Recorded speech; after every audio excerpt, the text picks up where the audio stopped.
Elon Musk's rocket company is about to take another step toward making spaceflight cheaper.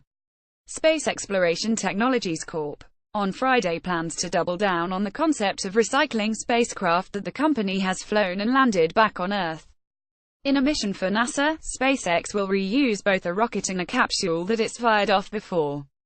Making space missions work more like commercial airline flights dramatically reduces costs. Less money gets wasted discarding rockets and spacecraft after single launches. SpaceX's success in this pursuit has made it one of the world's most richly valued private companies.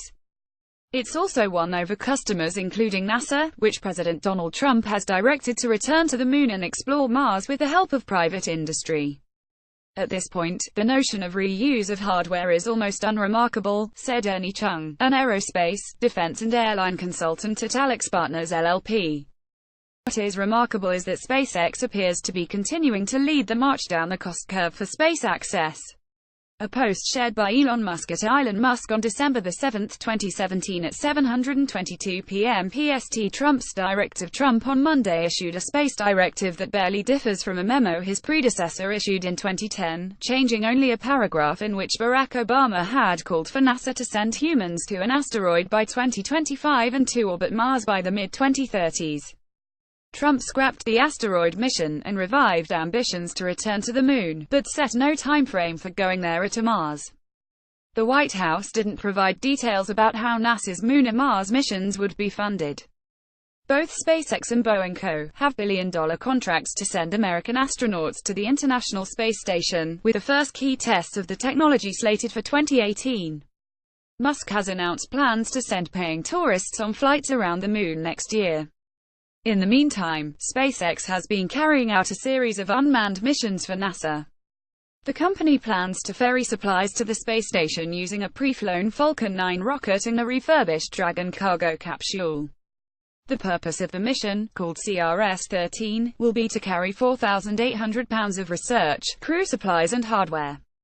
Rated Elon Musk is getting SpaceX closer to Mars, one rocket at a time. While parts of the Space Shuttle boosters NASA flew for decades were refurbishable, no company has pulled off the rapid reusability SpaceX is targeting to bring down costs. SpaceX launched its first reused Falcon 9 rocket booster in March and reused a Dragon capsule on a space station resupply mission in June.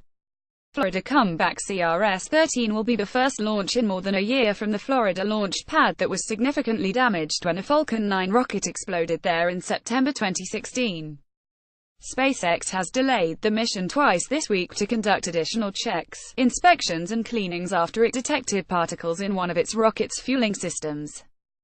SpaceX spent roughly $50 million to rebuild and upgrade Space Launch Complex 40 after the accident last year, which destroyed the rocket and the satellite it was slated to carry into orbit. Work to refurbish the damaged site began in earnest in February, with upgrades including an improved water system that will allow for longer static when a SpaceX rocket's Merlin engines are tested ahead of a launch.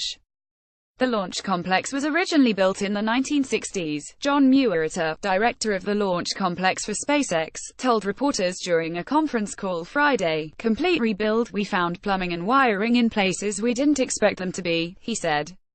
"We saw opportunities to really improve the pad and did a complete rebuild of the entire electrical system." Read more. SpaceX restores pad it damaged in 2016, enabling more launches while the site at Cape Canaveral Air Force Station was out of commission. SpaceX moved its Falcon 9 launches to Pad 39A at NASA Kennedy Space Center in Florida. Now that the damaged site has been fixed, SpaceX can resume launching its smaller Falcon 9 there while readying the Kennedy Space Center pad for the maiden flight of its larger Falcon Heavy rocket, which is capable of carrying heavier payloads. SpaceX also uses a launch site at Vandenberg Air Force Base in California. The closely held company, based in Hawthorne, California, has already flown 16 missions in 2017. While that's double its number in 2016, SpaceX may fall short of a goal for at least 20 this year, with assistance by Jennifer Jacobs and Jennifer Epstein.